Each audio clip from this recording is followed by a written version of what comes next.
आईना जो उनको दिखाया तो बुरा मान गए। यही हाल कुछ भारत का है। भारत जो खुद को सबसे बड़ी जमहूरियत कहता है, लेकिन हकीकत बिल्कुल इसके उलट है।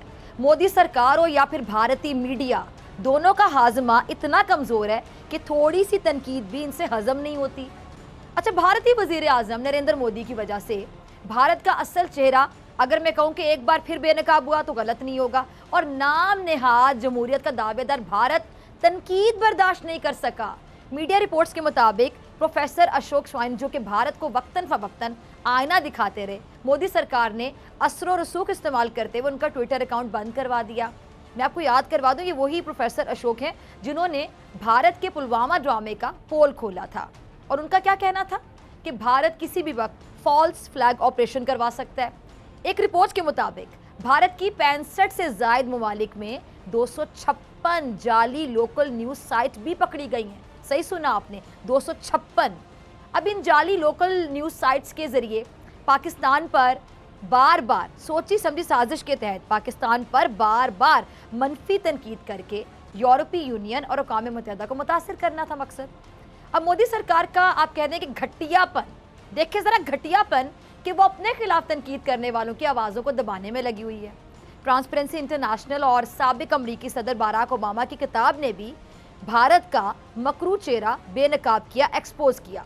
अब इसके अलावा भारत में इंतहा पसंदी, भूख, बदउनवानी, मजहबी अदम रवादारी की निशानदेही भी की जा चुकी है।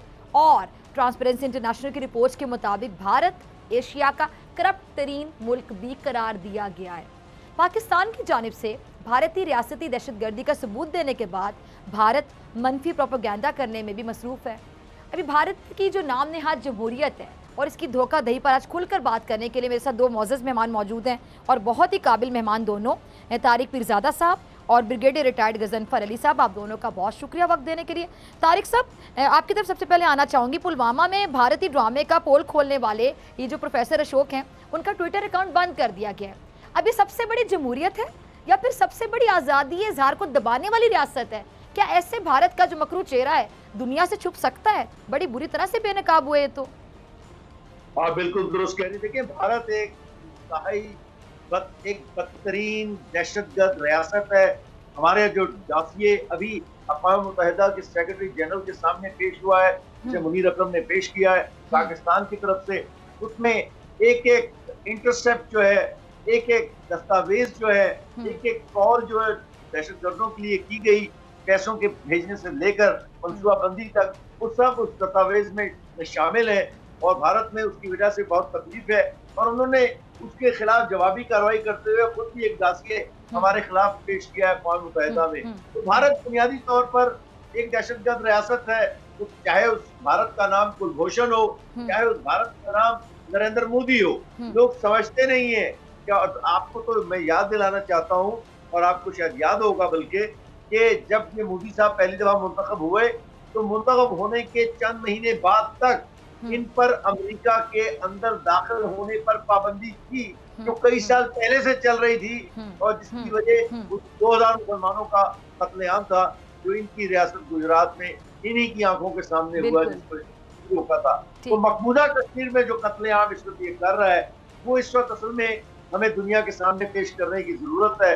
और मैं एक बात जरूर कहूंगा कि हमें अपनी कौमी बयानिए में एक बड़ी तरमीम की जरूरत है और काश हुकूमत और तमाम अदारे इस बात को समझ लें कि आज़ादी का तरीका वही है जो अज़रबैजान ने अपनाया है। वो आज़ादी का वही तरीका है जो कब्रस के खिलाफ तुर्की ने आजमाया था।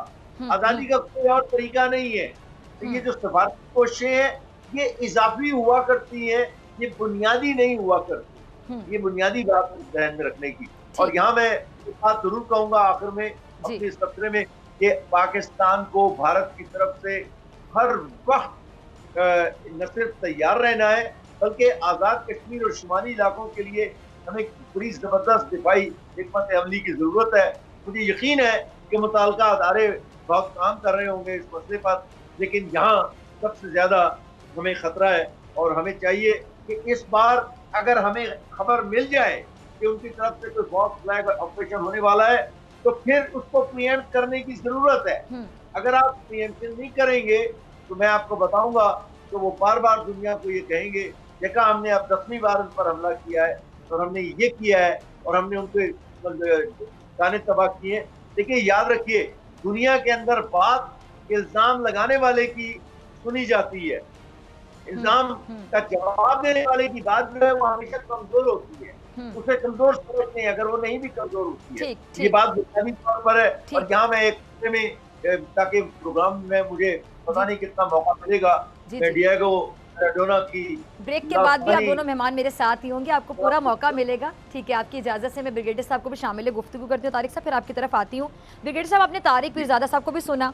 अब ये जो सोशल मीडिया प्लेटफॉर्म्स हैं, भारत की बाकायदा पुष्पनाही कर रहे हैं, खुलकर सामने आ गया। अगर जानिबदारी से काम लिया जाता रहा तो ये प्लेटफॉर्म्स तो अपनी साख खो बैठेंगे। अब आपके ख्याल में ये जो सोशल मीडिया प्लेटफॉर्म्स हैं, ये भारतीय तासुब को खुलकर हवा नहीं दे रहे, इसका तोड़ क्या होगा आपके मुताबिक? तो पहली बात तो मैं ये कहना चाहूँगा कि आपने चूंकि वो प्रोफेसर सना की बात की कि उनको पकड़ के जी। और मोदी सरकार ने पाबंद सलासिल कर दिया है। बहुत सारे लिखारी यहाँ पे इल्ज़ाम लगाते रहते हैं कि पाकिस्तान के अंदर बहुत ज़्यादा पाबंदी है, कदगन है, हम सच नहीं बोल सकते, लेकिन उनके लिए सोचने का मुकाम है, उनके लिए देखने का मुकाम है कि देखो आपके साथ वाले मुल्क में क्या हो रहा है। यहाँ तो आप सब कुछ कहते हैं, सब कुछ बोलते हैं, सोशल सोसाइटी के खिलाफ भी बोलते हैं, रियासत के खिलाफ भी बात करते हैं और फिर भी आपको ऑन एयर भी किया जाता है, लिख भी सकते। तो अब ये चीजें जो हैं, इसमें अब दूसरी बात जो आपने सोशल मीडिया की, तो असल में सोशल मीडिया के ऊपर भारत ने एक बहुत कॉम्प्रिहेंसिव पॉलिसी और स्ट्रेटजी बनाई और उसका आपने पॉइंट आउट किया कि उनकी बहुत सारी साइट जो थी वो बाहर के ममालिक से चल रही थी और बहुत सारी चीजें हैं जो हैक करके भी करते थे।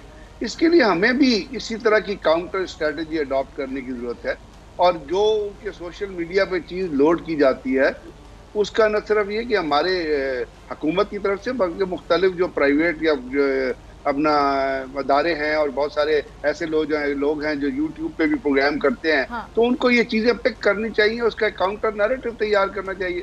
भारत तो कोई इतने गिर गया है नीचे, वो इतना जलालत में इतना नीचे चला गया और नरेंद्र मोदी जो दुनिया का सबसे बड़ा दहशतगर्द है, जिसको दुनिया एडोल्फ हिटलर से कंपेयर कर चुकी है, अमित शाह का जो कैरेक्टर है, बाबू बजरंगी का जो कैरेक्टर रहा, अभी आप ये अंदाजा लगाइए कि उनका जो एक वो योगी है, उसको स्पेशली मेंशन किया जाता है दुनिया की रिपोर्टों में कि वो मुसलमानों के खिलाफ जो हेट्रेड फैला रहा है उसमें उसका नाम ले। तो अब ये इस किस्म के लोग को पाकिस्तान की तरफ से भी एक ऐसा नैरेटिव जाना कि इनको ब्लैक लिस्ट करे, इनको दहशतगर्द डिक्लेयर करें। बिल्कुल ये एथनिक क्लिंजिंग में इन्वॉल्व है। अभी आपने देखा एक रिपोर्ट छाया हुई जो जेनोसाइड वॉच की, और जेनोसाइड वॉच ने बाकायदा इन लोगों का मेंशन किया कि ये लोग हैं जो जेनोसाइड में इन्वॉल्व। तो दुनिया को क्या जेनोसाइड एक्सेप्टेबल है? असल में बात यह है कि इसमें जो चीजें हो रही हैं वो तमाम ऐसी चीजें हो रही हैं जो न सिर्फ ये कि बड़ी ताकतों की तरफ से, बल्कि हमारे अपने जो हमारे दोस्त ममालिक जो रहे हैं वो भी इस दहशतगर्दी को सपोर्ट कर रहे हैं। यानी वो दहशतगर्दों के पीछे खड़े हुए हैं, वो उनसे बिजनेस बढ़ा रहे हैं, वो उनको वीजे दे रहे हैं, वो उनको बोल रहे हैं। ये तो एक बड़ा शर्म का मुकाम है और ये शर्म का मुकाम है उन ममालिक के लिए जो मुसलमानों के खिलाफ जो चीजें उन पे नहीं बोले। नरेंद्र मोदी तो है ही दहशतगर्द, अमित शाह तो है ही दहशतगर्द, वो तो है ही हिटलर का पैरोकार। वहां तो फैशिज्म चल रहा है, वहां दहशतगर्दी चल रही है, एक्सट्रीमिज्म चल रहा है। अब उनके पिछले दिनों उनके सुप्रीम कोर्ट के रिटायर्ड चीफ जस्टिस ने कहा यार दुनिया में कौन गाय को माता कहता है, पागल लोग होते हैं। ठीक है, मुझे दुनिया में सबसे बड़ा वो एक्सपोर्टर है बीफ का। बिल्कुल, ये बिल्कुल डबल स्टैंडर्ड हो गया ना। बिल्कुल हाँ, ये तो दोहरा मयार भी हो गया ना ब्रिगेडियर साहब, बड़ी बुरी तरह से खुल के सामने आ गई है। तो हमें इसको रोजाना प्रोपेगेट करना चाहिए,